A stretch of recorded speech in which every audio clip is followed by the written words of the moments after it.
Thank you so much for joining me and for making some time to have a chat. Yeah, that's all good. Oh, cool. I guess we'll just get straight into it.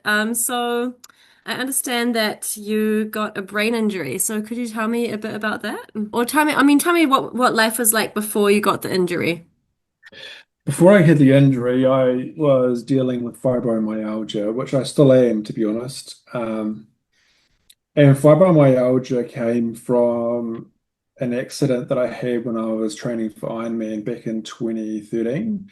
Also, so back in those days, I was doing my undergraduate degree at EIT in sport and exercise science. Hmm.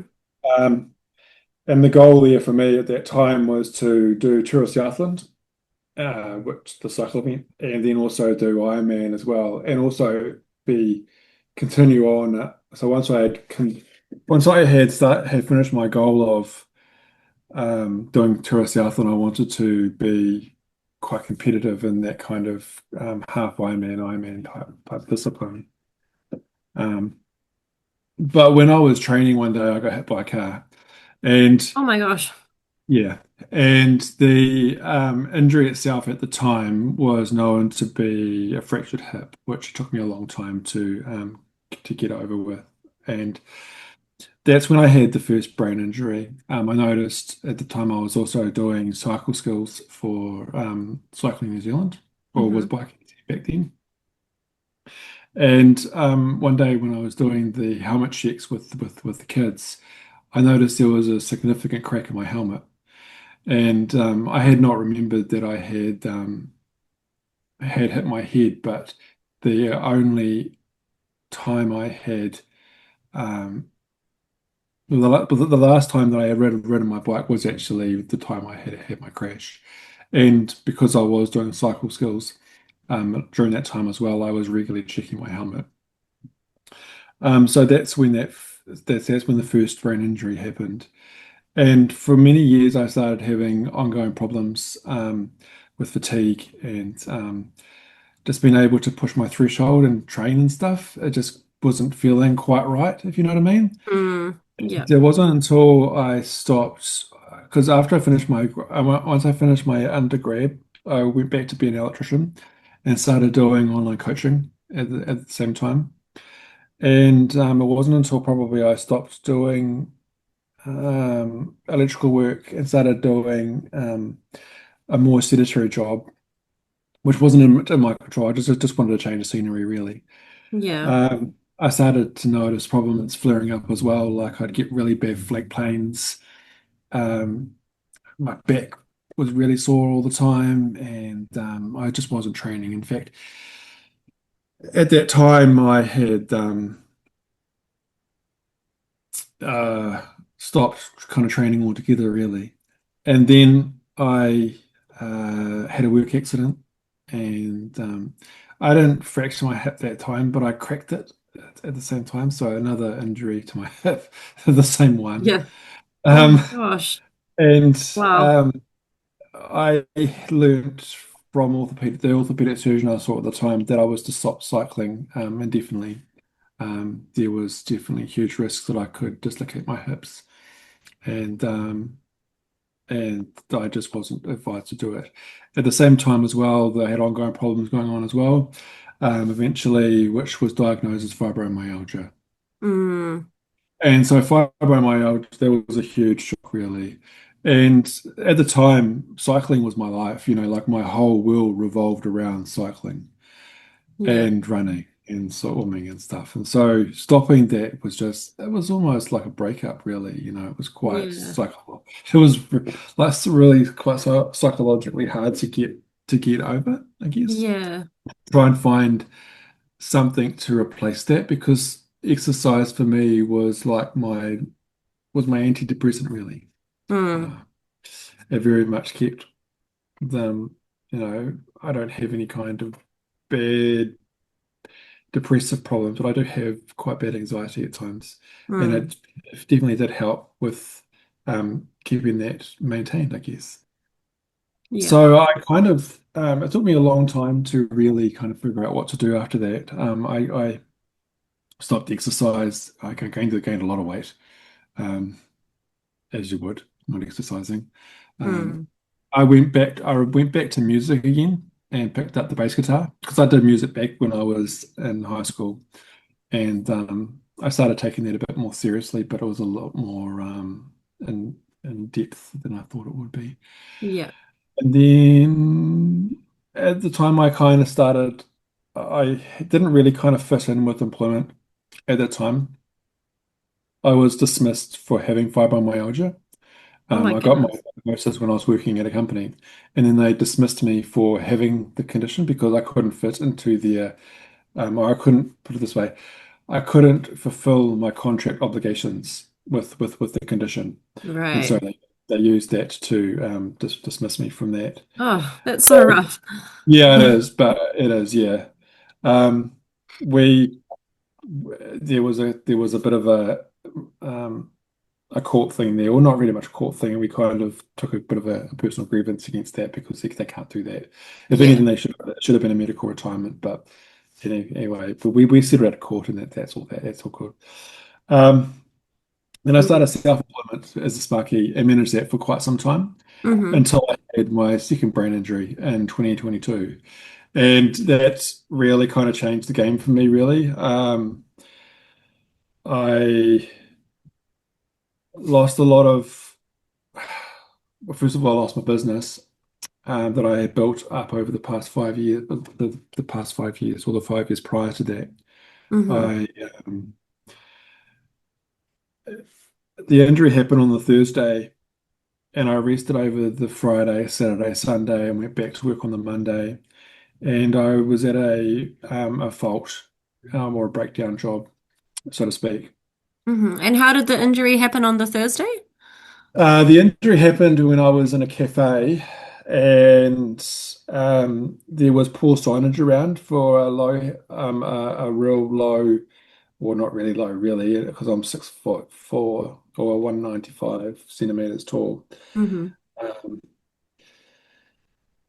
there wasn't enough signage really for that door frame, and it was concrete as well. And so I Oh, had, I had just come back from the beach. I went for a run down the beach. yeah. Um, and I had just gotten back into running as well. Had taken some time to try and build up my speed and my stamina and my endurance again. Yeah. And just come back from that, and I needed to go to the loo, and I just, without even knowing it, I was on the floor, Oh my gosh. and I wasn't knocked unconscious, but I was stunned for at least an hour. Oh Um, wow. and couldn't move really. I might as well have been knocked out, because Yeah. I couldn't get up. And I knew at the time, I have a concussion. I didn't need to question it. I knew that I had that. Mm. The ambulance apparently was rung, but it never turned up. And so I was with my partner at the time, and she took me to A&E. They gave me a brief diagnosis. You got a concussion, take it easy for a couple of days. Mm-hmm. uh, which I did. And then on the Monday, I went back to job work, so to speak. And yeah, the job I was doing was just really complicated and really tricky, and I just lost my marbles. Oh Um, no. I then went unconscious, and the client took me to A&E again. And when I woke up, I had a bit of a mild amnesia type of thing, like I had lost about 5 years of my life. I couldn't remember anything up until, or anything past about anything past about 2018-ish to that date. Wow. But for some reason, I could clearly remember things back in my childhood. Okay. Like they were yesterday. It was really weird. Wow. Um, there is a name for it, but I can't quite think of it off the top of my head. Mm-hmm. So anyway, so the recovery from the brain injury took quite some time, and which I still am kind of recovering from it now. I initially went back to work probably a little bit too soon. Um, what was it, about a month after I had that? Mm-hmm. If anything, if anything, it should have been. I mean, I was on ACC, and obliging to the return to work program that they had me on. But if anything, I probably should have completely recovered first, or not completely recovered, but recovered to a point where I could actually sustain some kind of capacity of work. Mm. Um, and for quite some time, and even now, I have kind of an issue with mental endurance. Um, so I can't work a full day. Um, I kind of get to around about lunchtime, and the brain just goes, "Nope, we're out. We're done Uh, for the day." yeah. Or it really depends on what I'm doing. So I do have to have a bit of a rest, whether it's just chill out for an hour or two, or just, so um, Excuse me. you're good. Mm. Um, and yeah, so I tried going back to work as a Sparky for quite some time, Mm. and it just wasn't working. I just couldn't get the doctors. I eventually started seeing a doctor called Dr. Richard Trexel, and he was really amazing um, with my recovery, as well as my GP as well at Tarot Medical. And we kind of devised a plan where when I started work, we'd start at 4 hours a day, and then slowly increase that at half an hour increments Hmm. over however long it took. And I got to around about 6 hours a day, but it's really hard when you're a Sparky because you can't just, if you're in the middle of a job, you just can't knock off after 6 hours, especially Yeah. if you've got wires hanging around, or you've deadened off or something. It's just quite a huge safety factor there. Mm. Yep. And in some ways, I kind of also said, like maybe I should be working with another electrician. Like, forget about paying me my electrician's rate. Just focus on getting me right. But Mm. it never happened. Mm. I was in a workshop environment, which was absolutely fantastic. Um, and I could actually just, I had people around me that I could that I could learn off and stuff. And there wasn't that pressure of of working on live work, or not so much live work, but working on work that I had to relive in again, Yeah. or work that I had to get finished by the end of the day, so to speak.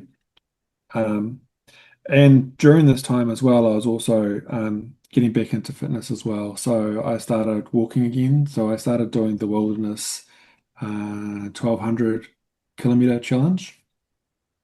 It's where you walk 1200 kilometers a year and you document it. Oh, Um, wow. yeah. So, hang on. They even give you medals. Oh, wow. Yeah. That's cool. Oh, For wow. doing it. So I started doing that, and that was actually really kind of the breakthrough, really, Hmm. was Hmm. starting doing that, and that actually got me into doing events again.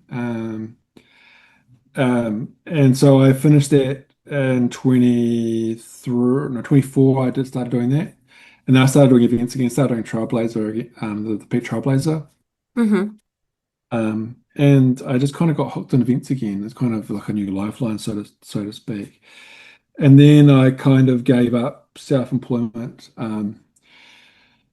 I had come to the conclusion that my brain injury, although it had gotten quite functional, I just am not functional enough for that role.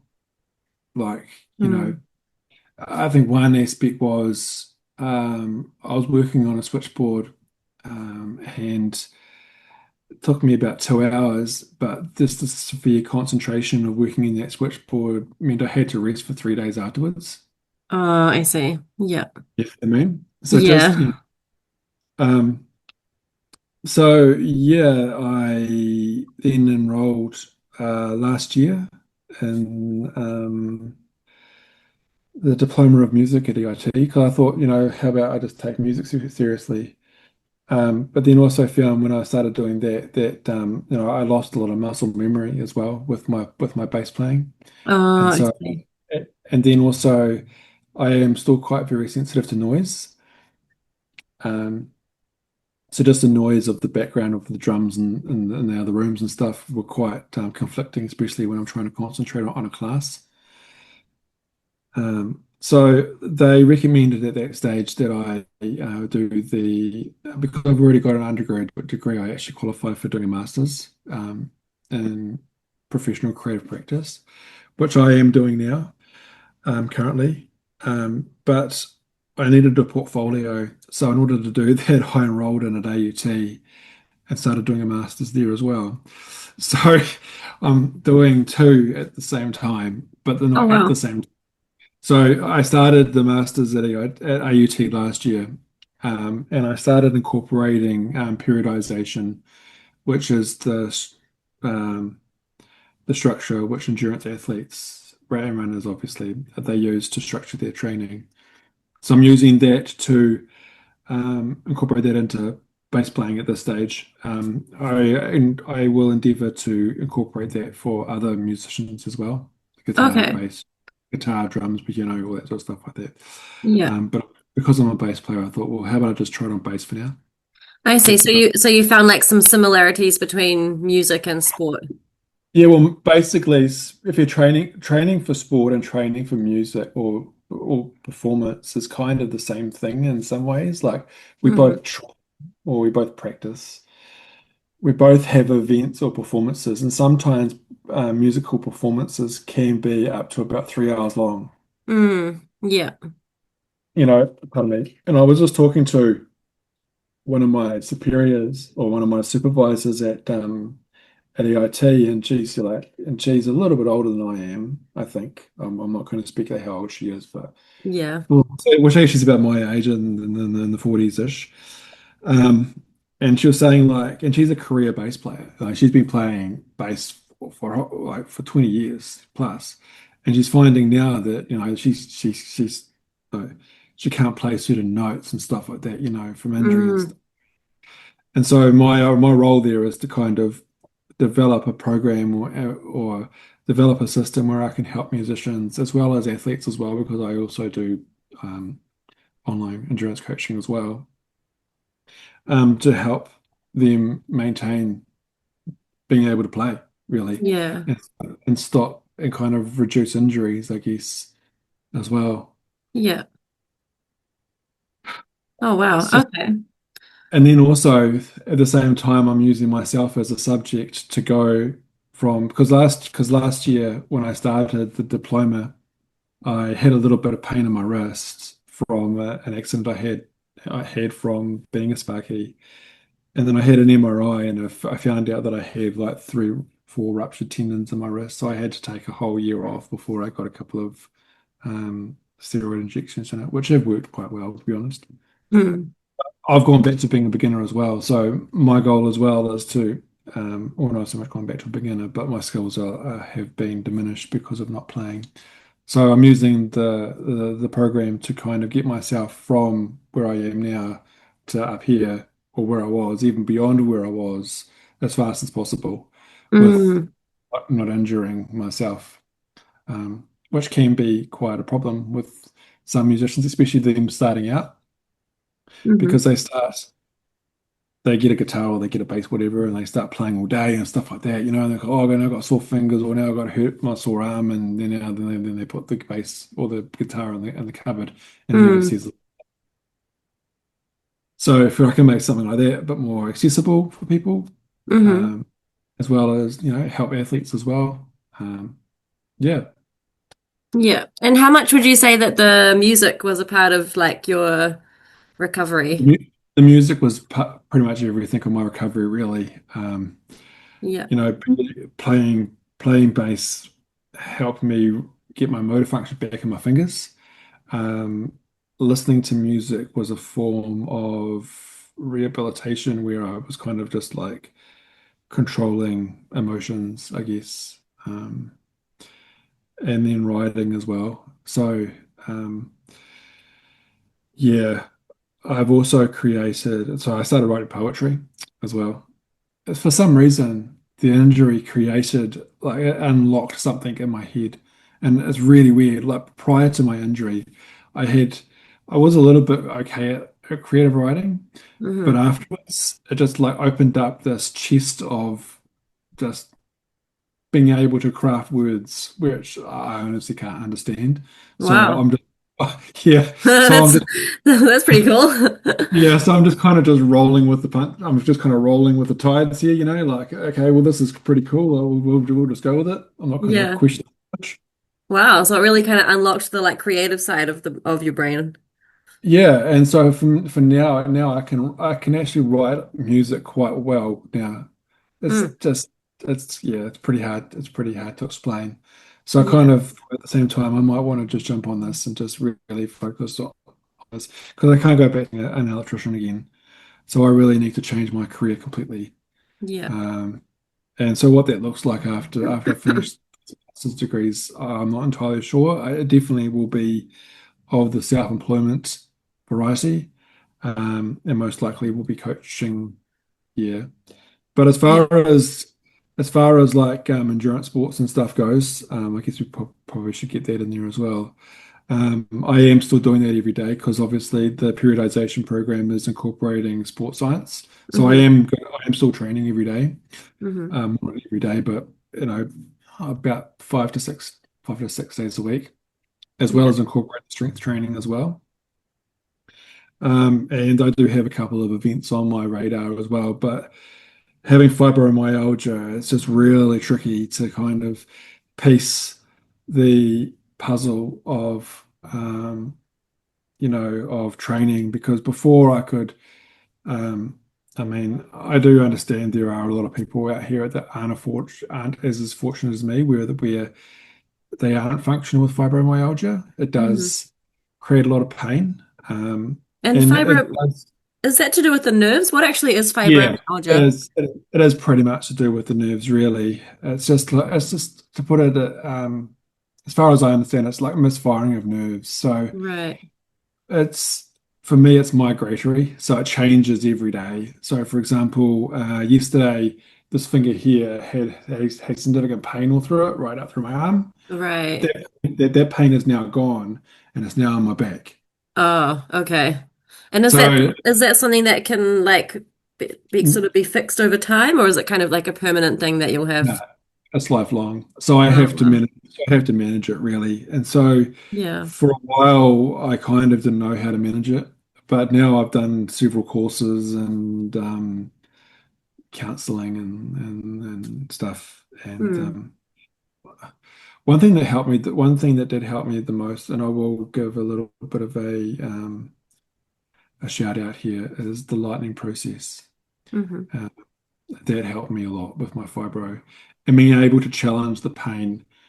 So, for example, if I do have a pain, I'm not focusing on it. Like, Hmm. like usually, if I had a pain in my finger, for example, I'd dwell on it all day and it would really ruin my day. Whereas I would now just, oh, there's a pain. Okay, cool. Just move on. Just Yeah. function normally because I know that that pain is not going to get worse. It's not going Okay. to, it's not going to create any kind of problem. It's just going to be a little bit sore for a day. You know, Yeah. and today it's not sore. You know. Yeah. So like changing the mindset around the pain, sort of. Yeah, but it really makes it tricky when it comes to training as well because there is, with training and progressing your endurance, you do I think about the 10% rule. You increase your distance by. Hmm. Uh, for me, it's more like about two. Okay. Yeah. Yeah. Bit It's different. really slow. Yeah. And for example, if I go to an event undercooked with my training, it can have a massive detrimental effect on the rest of my year, Mm. uh, or a few months afterwards. So this year at Trailblazer was probably a good example, actually. I got COVID just before Christmas, which impacted my ability to get I had about a month, I think it was, where I couldn't really, prior to COVID, actually, I was doing around about 70K weeks. Hmm. And then when I got COVID, um, I was down to basically nothing really. Mm. I still had I still had this to finish. So if you can just see it, I still Oh, had that to yep. The finish. walk 2000K. Yep. Yeah, so I was about 50 Ks off my 2000. I was like, if anything I can do this year, I need to finish that. Yeah. Yeah. So I managed to finish it just. I ended up breaking it down into like doing 5Ks a day, but doing it like 1K at a time. So I'll go out for 5 walks a day Yeah, nice. to try and get done. Yeah. Um, but that really kind of impacted on the training of Trailblazer as well. I did actually want to do triple peaks as well, but I just didn't have the volume Mm, to do that. And then I did Trailblazer and got a good time for me anyway for the walk because at the moment I do a little bit of running, but because of my brain injury, if I go anaerobic for too long, that's another problem as well. And I haven't managed to unlock what the go is there. So mm, I do almost faint. Um, I don't know why. I can't right. explain it. For some And reason I can't anaerobic. So that's why I stick to walking. yeah. And in terms of like sort of leaving the electrician sparky stuff in the past, like how does it feel to you to lose that part of your identity, I guess? Like, was that something that you loved and wanted I to still do? love it. Yeah, I mean, despite the fact that I do love what I'm doing now, I would still be an electrician if I could. Yeah.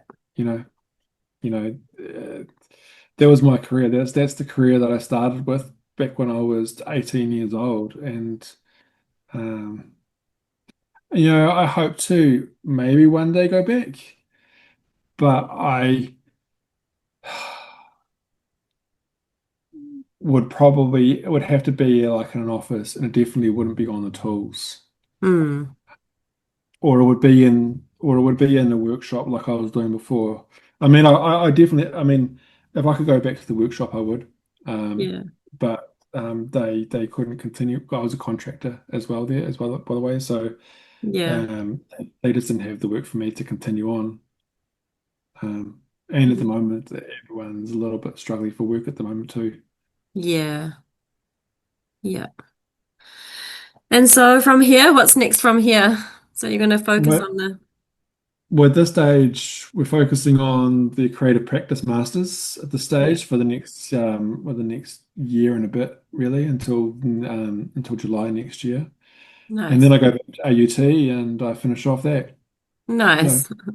Oh, cool. All So right. yeah, so I'm locked up with study for a while. I will endeavour to probably start focusing a little bit more on endurance sport coaching as well next year as well. Mm, Yeah, I will start. I mean, my business is kind of a little bit dormant at this stage, but once, I get into next year, I'll, get more in a bit of a steady routine study. I'll start that back up again and start, after done a bit more events, I guess, as well. yeah. Yeah. Oh, awesome. Okay. Well, thank you so much for sharing your story and sharing some time with us. And yeah, wish you all the best with the rest of your studies. Okay, thank you. All right. Thank you so much. Bye. Bye.